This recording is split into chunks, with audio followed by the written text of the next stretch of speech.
welcome to today's deep dive. Um, Picture this. In the late 1990s, Thailand suffered an economic collapse so devastating that its currency just plummeted. Right, businesses shuttered practically overnight. Exactly. Millions of people were thrust into poverty. And around that exact same time, Iraq was reeling from actual physical military attacks. And a really crippling international blockade, too. Yeah. But if you look at today's source material, you find this really jarring observation. The drop in what they call the National Security Index, basically the real-world devastation to the country and its ability to function it, was virtually identical in both nations. Which is just wild to think about. It is. And so today's deep dive explores this terrifying reality outlined in a landmark strategic studies chapter. It's titled Military Revolution: From Technology Revolution to Grand Warfare. And it is a fascinating read. It really is. The premise here is that the most destructive weapons in modern global conflict aren't necessarily dropping from the sky. I mean, they might be sitting right now on your web browser or in a hedge fund's portfolio. Yeah, the invisible battles. Right. So our mission today is to radically shift how you view global conflict. We want to move completely past those Hollywood images of tanks and trenches, to understand the forces actually shaping our modern world. Because the source text really demands that we completely dismantle our assumptions about what war actually is. Yeah, it starts by reaching way back, right? It does. It reaches back to ancient wisdom, specifically the military strategist Sun Tzu. He observed that water has no constant shape. Or, depending on the translation, soldiers do not have a constant position. I love that analogy. Because water doesn't just stubbornly smash itself against a concrete dam. Exactly. It finds the microscopic cracks, it seeps in, it adapts to the terrain, and it just flows wherever there is weakness. And the authors are saying modern warfare operates on that exact same principle of fluidity. Yes. War isn't this static event trapped in a specific era's rule book. The methods change based on the environment. And ultimate victory belongs only to those who truly understand and, anticipate that constant fluid change. But if warfare is like water, constantly shifting and finding new paths, we have this really strange habit of only focusing on the newest, shiniest plumbing. We obsess over the technology. We really do. And the text specifically calls out the American military mindset after the Gulf War in the early 90s to explain this. Right, because that conflict was broadcast globally. Yeah, it was a massive showcase of advanced weaponry. You had smart bombs, night vision, satellite feeds. It basically conditioned observers to view military dominance purely through the lens of hardware. And the text highlights William Perry to illustrate this strategic blind spot. He was the former U.S. Secretary of Defense, right? Yeah, often called the father of stealth. When he was asked about the really important achievements and theoretical breakthroughs in the U.S. military revolution at that time, he answered without any hesitation. He said stealth and information technology. Wow, so he equated the entire concept of a military revolution just with the tools. Completely. The prevailing belief was that if you possess stealth bombers, precision-guided weapons, and superior IT networks, well, then you fundamentally revolutionize the military. But that's a purely technical solution to a really complex, fluid human endeavor. Exactly. And because the U.S. was the dominant global superpower, this hardware-obsessed mindset just spread everywhere. The authors use a great phrase for this. They say, when America catches a cold, the whole world sneezes. I mean, it's so true. Every nation watched the Gulf War and concluded that to survive, they just had to mimic that high-tech model. Right. Militaries worldwide started hyper-focusing on digital forces and information dominance. The text actually compares it to a typhoon sweeping across the Pacific, just landing in more and more countries. But the authors argue this created a widespread global misunderstanding of what a true revolution actually entails, right? Yeah, they really push back on this technology-centric view. Well, let's look at history for a second. Equating a new piece of tech with a military revolution, it just feels incomplete. Like when the stirrup was introduced to horseback riding, the stirrup itself was just a tool. Right. It didn't change warfare on its own.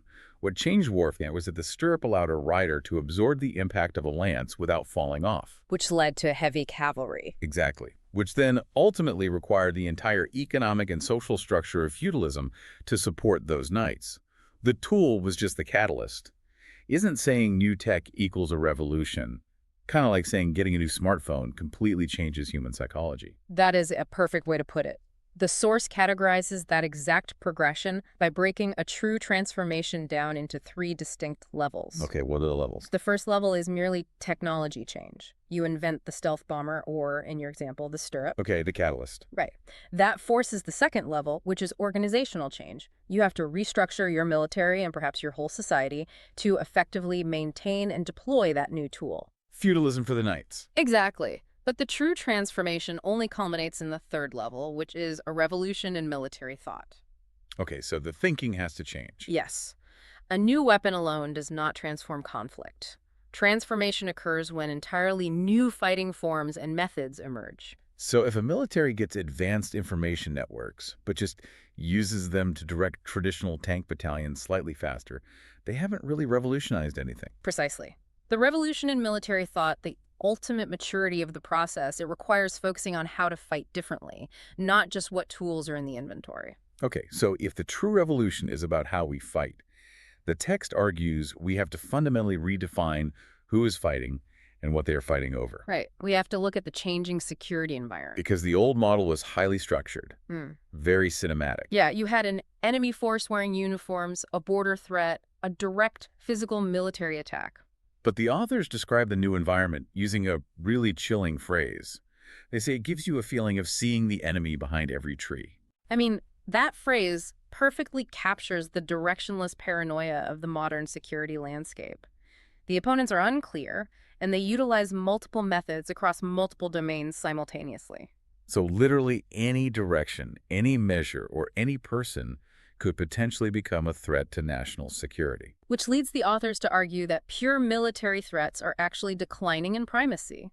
For generations, politicians and military leaders believed the main threat was just the kinetic military power of another state. Right. Troops crossing a border. But while traditional causes of war, territorial disputes, religious clashes, ethnic conflicts, while they still exist, they are now hopelessly intertwined with other forces. They're tangled up in the race for resources, right? Yeah. The contention for markets, the control of capital, trade sanctions. Exactly. The text points out that traditional military causes are frequently becoming secondary to economic competition. They call these secondary wars or analogous wars. So from the outside, they might not even look like a war. No, not at all. A nation might find its entire political structure compromised, not because a tank crossed its border, but because an invisible struggle over supply chains or capital flow just hollowed out its economy. So if it's no longer just sovereign states launching attacks over borders, who exactly is the enemy that you, as the listener, need to worry about? Well, that forces us to look at the terrifyingly diverse list of new actors the source provides. The enemy could be anyone capable of projecting influence. Like who? The text explicitly points to non-state groups, extremists, and cartels. It cites figures like Pablo Escobar, who waged asymmetric warfare against the Colombian state. Wow, yeah. It points to networks and cults like Japan's Arum Shinrikyo, who bypassed traditional military defenses entirely to release sarin gas in the Tokyo subway.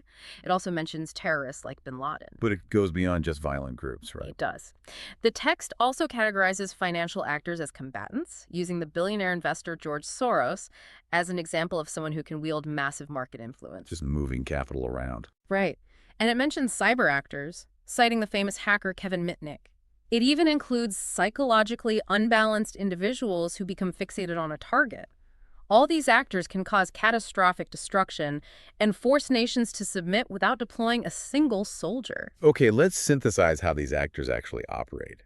Because if a lone hacker or a rogue financier is the combatant, their weapons and the battlefield itself must be completely redefined. Completely. The old arsenal was, aircraft, ships, tanks, missiles.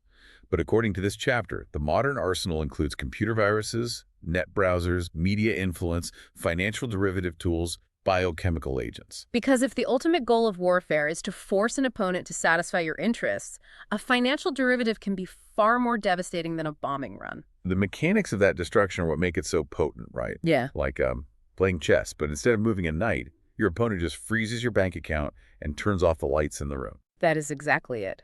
By heavily shorting a national currency during a moment of political vulnerability, a coordinated financial attack can trigger massive inflation, wipe out a nation's middle class, and force the government to capitulate to outside economic demands. And it achieves the exact same political goal as an invading army. But it happens legally and invisibly through trading desks. The authors call this the extended domain view. The battlefield has expanded way beyond the traditional domains of land, sea, and air. Where else is it happening? It has poured into politics, the economy, culture, technology, information, resources, the environment, and even space. And this expansion is what the text refers to as the large security concept. Yes. The authors use a very dense term here. They call it the omnibus-bearing inclusion of all national interests. Mm. Basically, they are arguing that national security is no longer just territorial defense. A nation's security is a single, interconnected nervous system. That's a great way to visualize it. You can't just armor the skin by putting troops on a physical border if the internal organs, the economy, the culture, the information networks are completely vulnerable.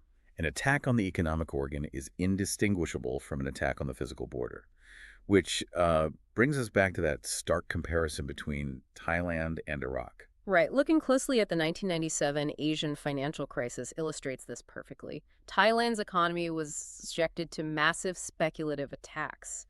Foreign capital fled, the currency was forced to float, and it collapsed in value. And the resulting hyperinflation and mass unemployment brought the country to the brink of bankruptcy. Exactly, causing a catastrophic drop in the National Security Index. Iraq, meanwhile, suffered kinetic military attacks and a strict international boycott. And the authors argue that the real-world devastation, the suffering of the civilian population, and the paralysis of the state was practically identical. Bringing an economy to bankruptcy through financial means creates a level of destruction equal to a physical bombing campaign. So, if the destruction is equal, and literally everything from a net browser to a currency exchange is a potential weapon, how does a nation, or even just you, trying to make sense of the news, defend against threats when everywhere is a battlefield? Well, the text introduces its ultimate countermeasure to this environment. They call it grand strategy. Grand strategy. Because threats exist across multiple domains, the defense must operate across them as well. Grand strategy is the massive integration of a nation's political will. It's diplomacy, economy, military capability, technology, culture, and information. That is a lot to integrate. It is. You have to map out literally everything into what the authors call a strategic situation map to understand your vulnerabilities. Viewing these interconnected domains simultaneously is the only way to avoid the fatal trap of single-domain solutions. Single-domain solution. Right. The text references Karl von Clausewitz, the Prussian military theorist, and his concept of bloodletting politics. Which is traditional, violent, kinetic military action. Yes. The authors pose a critical question. How can bloodletting politics resolve a financial crisis in Southeast Asia? How can a sword deal with shadow hackers dismantling an electrical grid from the other side of the globe? I struggle with this premise a little bit, though. How so? Well, if a hostile nation employs a team of hackers to shut down our power grid or uses state-backed financial firms to crash our stock market, isn't the immediate guaranteed solution still a traditional military strike against that nation's servers or infrastructure? You're saying kinetic source still wins? Yeah. Ultimately, doesn't bloodletting politics still trump everything else? Like, if you put a missile through the building where the hackers work, the cyber attack stops. I see your point. But the danger of relying on kinetic force as the ultimate trump card is what the text addresses through a proverb. They say one log cannot prop up a tottering building. Meaning military power alone is just one pillar. Exactly. If a country crashes your stock market and you respond by launching a missile at them, you haven't restored your economy. In fact, declaring a kinetic war will likely cause the financial markets to panic even further, accelerating the economic collapse you were trying to prevent. Oh, wow. I didn't think of it that way. Right. You might destroy the hacker's building, but your own national building still collapses because the economic pillar gave out. Military might is entirely insufficient to support the security vault of a modern national building. So because single-domain defenses are useless against multi-domain attacks, Yeah. the text argues that future competition has to weave everything together into what it calls the grand warfare method. Yes, you have to combine military methods, non-military methods, and all dimensions of national power into a composite force. Which brings us to the core mechanism of the text, the combination principle. And what I found really fascinating is that they root this ultra-modern multi-domain warfare concept in ancient Taoist philosophy. Huh? They quote the Tao Te Ching. They do, and the quote they use is really fundamental to Taoist thought. It goes, the way produced the one produced the two produced the three, and the three produced the 10,000 things. How does that apply to grand warfare? In this context, the 1 represents the underlying strategic goal. The 2 represents the 2 major operational areas, military and non-military affairs. Okay, makes sense. The 3 is the synthesis or combination of those areas, and the 10,000 things represents the infinite flexibility, diversity, and unlimited methods of operation born from that combination. The alchemy of multi-domain warfare is where this gets truly complex. Yeah, I mean, okay. think about it. By combining a targeted economic sanction with a cyber disruption of a country's internal communications and pairing that with a cultural narrative campaign spreading disinformation on social media. You create a completely new vector of attack. Right. It is infinitely more difficult to defend against than a traditional tank battalion because the attack surface is literally everywhere at once. Combination creates abundance. It changes the very definition of modern conflict. The old aspiration of gaining victory purely through kinetic military means is falling into emptiness. It's outdated. So politicians and military leaders must clear away what the text calls the miasma, the fog or illusion of the traditional view of war. Exactly. We started today's deep dive trying to clear away that exact miasma. You know, the Hollywood images of jets, tanks, clear front lines. Yeah, that old way of thinking. Through the lens of this strategic studies chapter, we've seen how warfare is like water. It flows past physical borders and seeps into economics, technology, web browsers, and bank accounts. It really is everywhere. The final, synthesized takeaway from this text is profound. The biggest revolution is not the change of weapons, but the change in understanding warfare itself. That is the core of it. The revolution isn't the invention of a new stealth fighter. It is the realization that a coordinated short sell of a national currency can drop a country to its knees just as quickly. And realizing that the battlefield has expanded into the economy, into culture, into the environment and the internet, well, it forces a reevaluation of your own surroundings. It really does. It leaves you with a lingering question to consider. How much of the media you consume, the browsers you use, or the financial institutions you trust are already an active part of a grand warfare landscape you didn't even know you were standing in? Are you seeing the enemy behind every tree, or are you just not looking at the trees at all? That is a thought that will definitely reframe how you look at the nightly news, your online data, and the interconnected systems we all rely on every single day. Thank you for joining us on this deep dive. Keep questioning the world around you, keep looking for those unseen currents, and remember, water has no constant shape. We'll catch you next time.